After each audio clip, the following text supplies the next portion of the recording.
So, hello everyone. The purpose of this video is to explain the symbols used in the cheat sheet that is to be provided in signals and systems exams. So you can see that the cheat sheet is divided into different sections. So you can think of it as different parts. And in the beginning of every part, you have the title, which explains what type of entries you can find. And the most important part is what you see in this part, just to the right of the title of that section. So here you see that all the symbols that will appear, of course, there are other symbols that will also appear, but symbols that must be declared there, the type of those symbols is declared in the context. This is the context. So this makes sure that you don't get any wrong meaning from the symbols used. So if a symbol, for example, if a letter is meant to represent a number, then you will not represent. I mean, you will not interpret that letter as a string, yeah, or as a matrix, because a matrix is not a number. So this is very similar to what you do in programming, but here this is the language of math. So if we explain the first part, uh, naturally you will wonder what this P and Q means. So P and Q are just symbols, and they are of type Boolean. So it means that you can think of them as arbitrary true and false values. Yeah, but you don't know. You don't know whether P is true or false. You don't know whether Q is true or false. But what you do know that P and Q can only be true and false, and there is no other type. There is no other value possible for these two symbols. So yeah, you can think of them as uh, propositions, yeah, or statements, logical statements. That's why this section is called conditionals, because you can think of P and Q as a condition.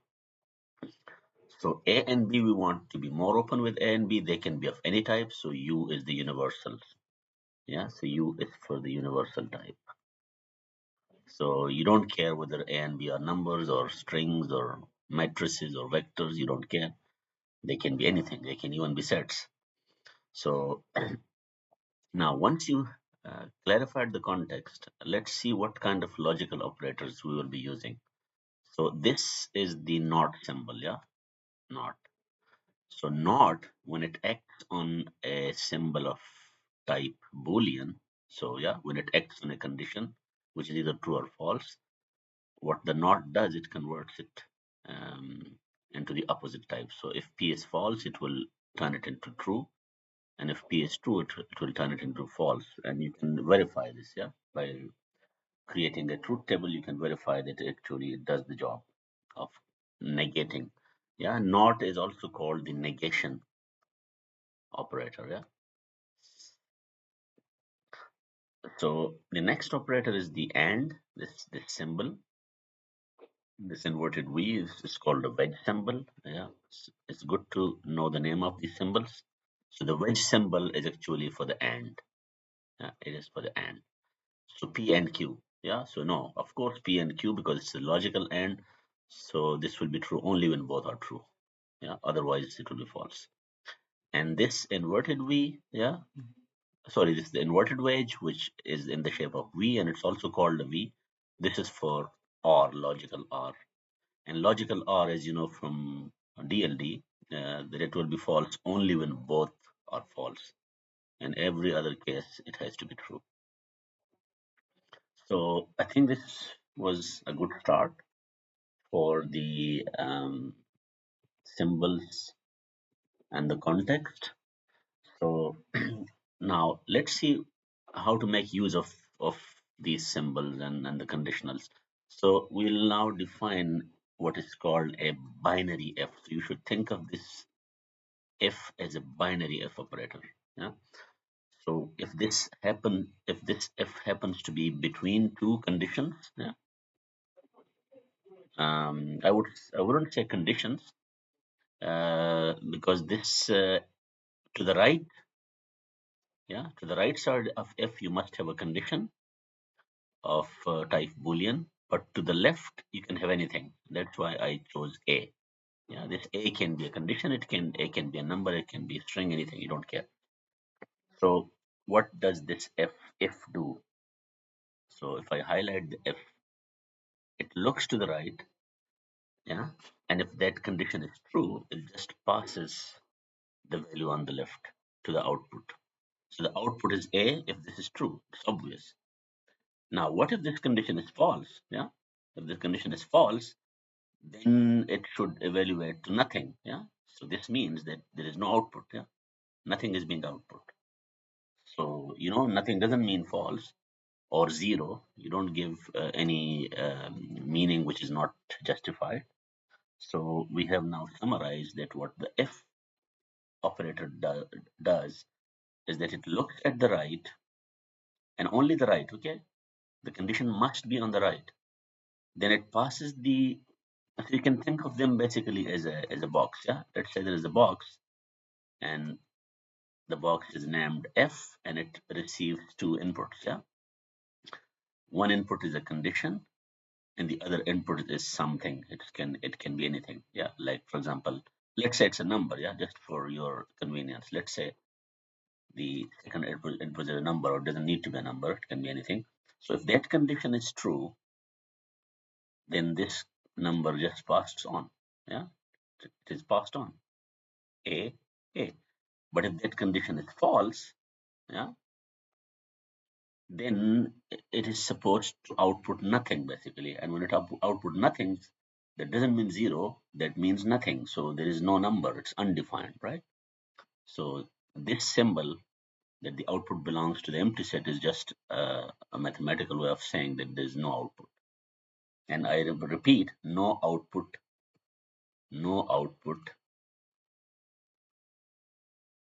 or nothing, whatever you say, it's not the same as zero. Yeah, because zero is something.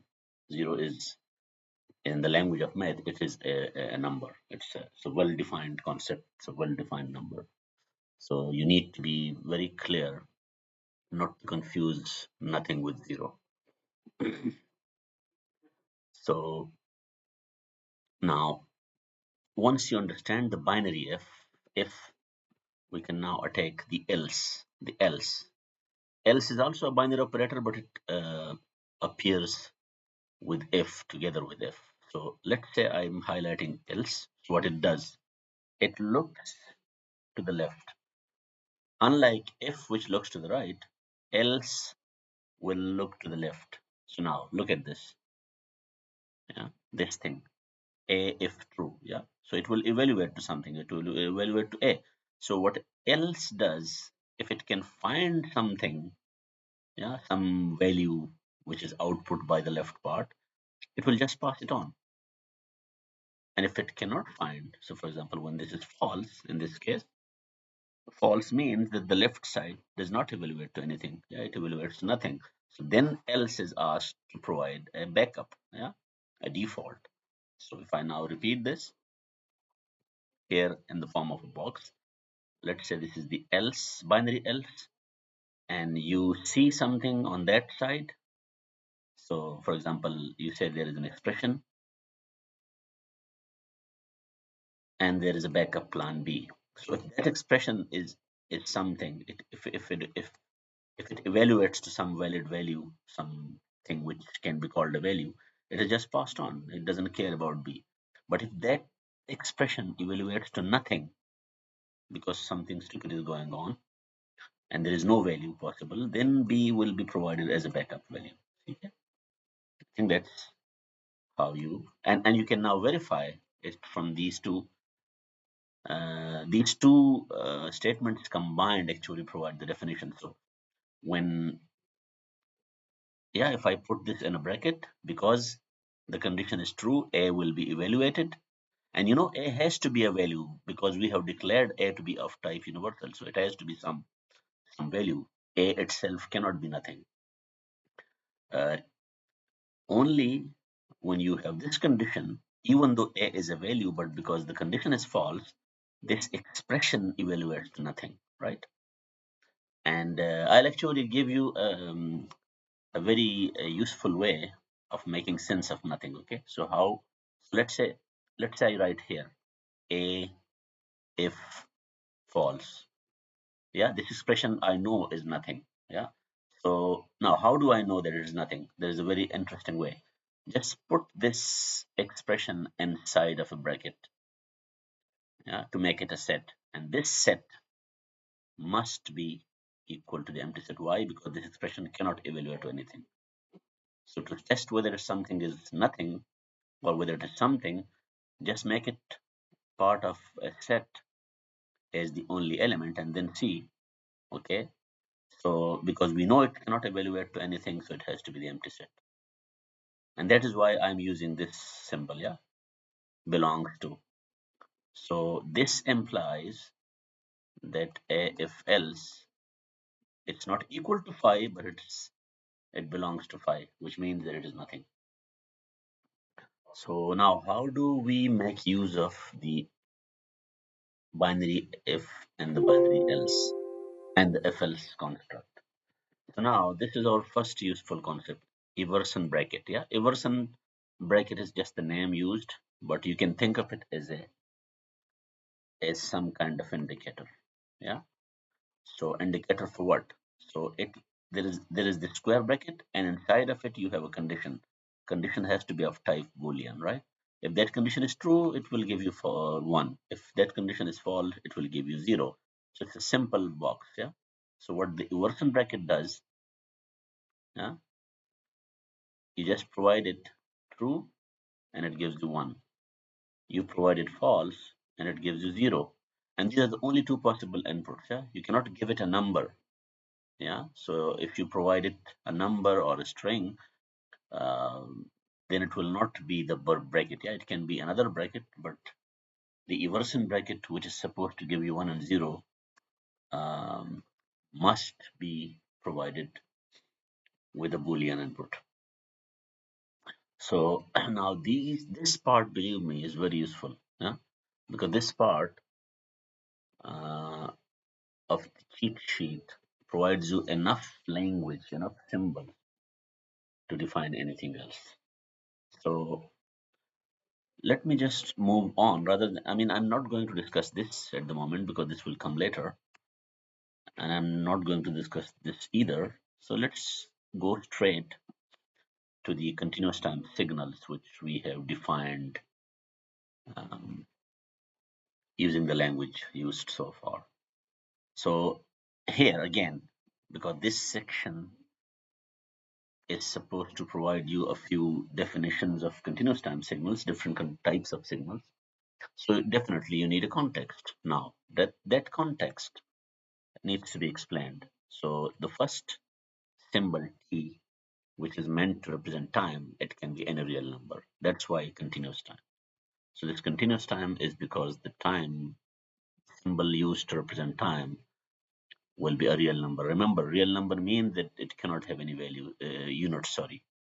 So T, is the small t, is an arbitrary number representing time, but it must not have any units, okay? It's a pure number, but arbitrary. C is some other number, but we want this to be non-zero. You will see it later.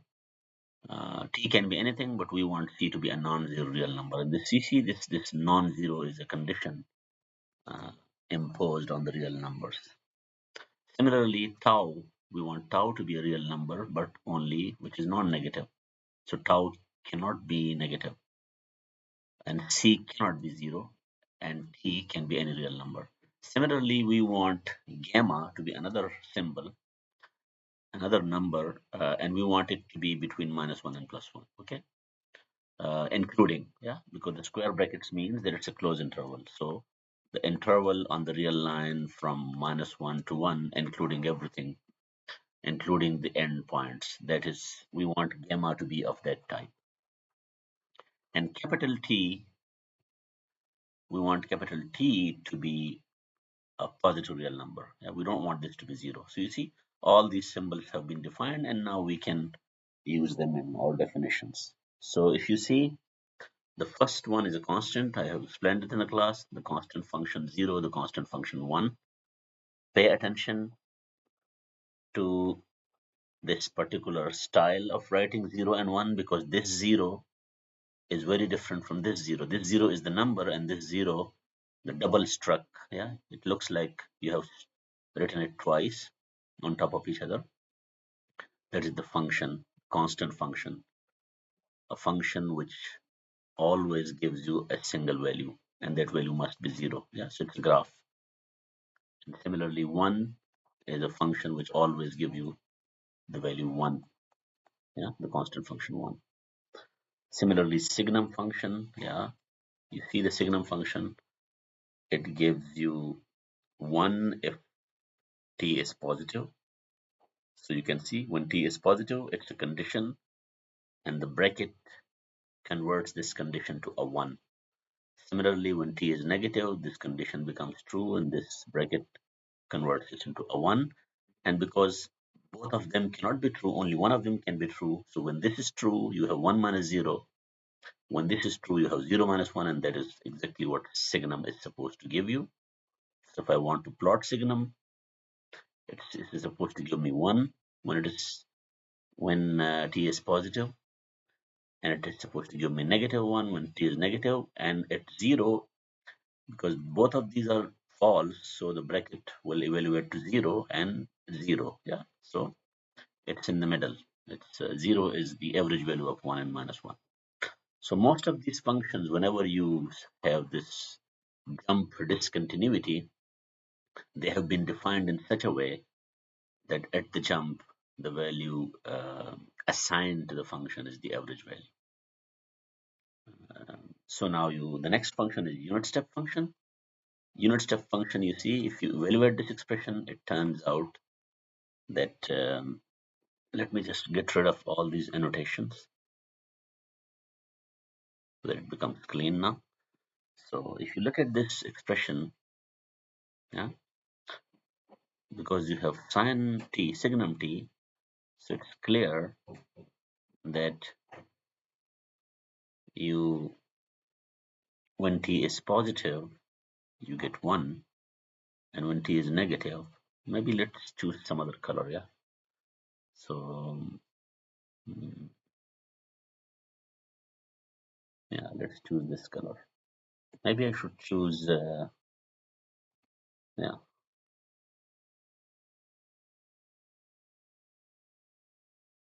this color.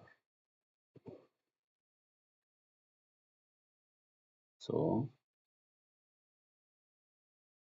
no, and when it is negative, it is 0, and at 0 it is supposed to be half. Yeah, half, 1, and 0. The ramp function, mm, yeah,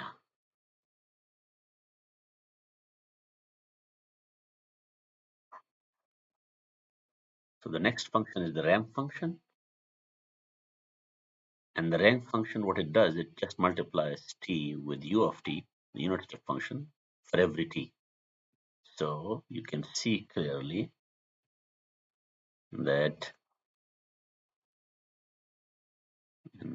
I use a different color now, that when t is positive, this u of t will be 1, so 1 times t will be t, yeah, that graph. And when t is negative, this will be 0, so t times 0 is 0, yeah. And at, at this point of, I would say, I would not call it discontinuity, but where the function changes its slope, it is 0. It doesn't matter what the value of u here is, because t itself becomes 0. So that is what you mean by ramp. Okay. Now make it a habit that when you label a graph, so if I'm labeling a graph in such a way that I am labeling the coordinates, so here I can write t, and here I can write r of t. This is one way of labeling it. But what if I don't want to label? Let's say I don't want to label the axis. I just want to label the graph, yeah? And the graph, remember, is the function. So I'll just write R, okay? I'm not supposed to write R of t then because I need to write the name of the function. The graph is for the function, not for the value, okay? So, yeah, I think this is coming up next, so I'm not discussing this part. This will come in the next lecture.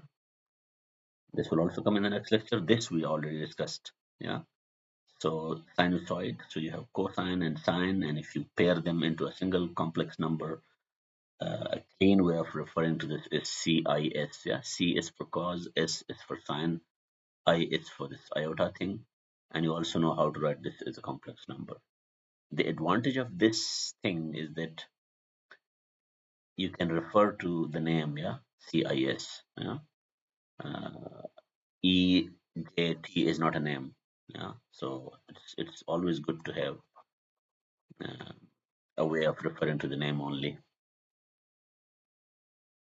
This I'll discuss in the class because I have not discussed this so far.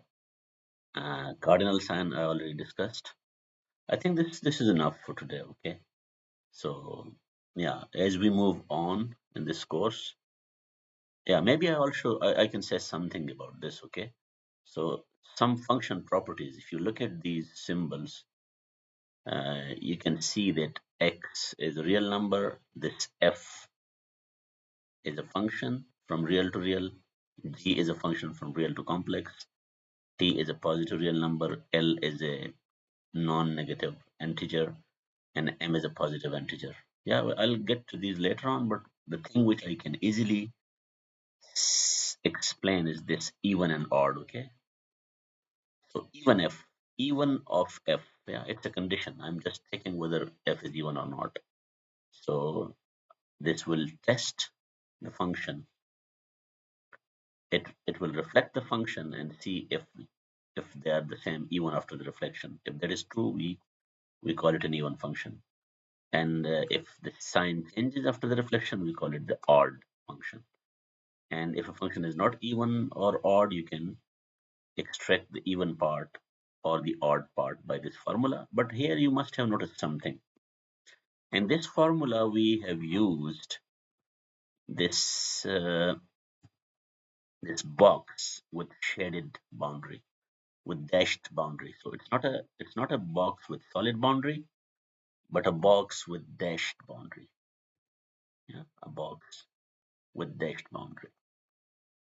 And now I'll tell you why I have chosen this symbol. I'll just show you some tools. Let's say I show you GeoGebra. Pay attention to the keyboard, okay? Look at the keyboard here. Below X and below Y, you see this box here, that exact box with the shaded boundary. So this gives you a way of defining functions when you don't have a name. Yeah, we don't want to write SQUARE for the square function. We don't want to write SQ UAREROOT for the square root function. So you see this radical sign and the box. So similarly, if you look in the last line, yeah, the absolute value function, just that box with the shaded boundary. So this is not only in GeoGebra, I can show you other tools. Yeah, if I now show you, for example, Wolfram Alpha, Wolfram. No, I mean, I don't need to go to Wolfram Alpha. I can just open Microsoft Word, yeah, your favorite tool, Microsoft Word. Look at the equation editor, and let's say I want to write an equation. So let's look there. Look, yeah, fraction, yeah, box with the shaded boundary divided by a box with a shaded boundary. So a box is, I think, is the coolest thing to represent functions. Okay, so now you can make sense of this box. It just tells you that you start with a function. I start with any function, and normally I would provide a value. Let's say I provide a value and then I put this minus sign for reflection, but this will be a value. I don't need the value, I need the function. So x is a value. Yeah, x is a number. So instead of x, I will put a box there. So when I put a box, this means that I have reflected the function, and now I have the reflected function. So this is a very clever way of representing functions when you don't have names like sine, cosine, or tangent, or log, or yeah, any other names. So we'll make use of these symbols in the course, and I hope you learn from it. Okay, thank you.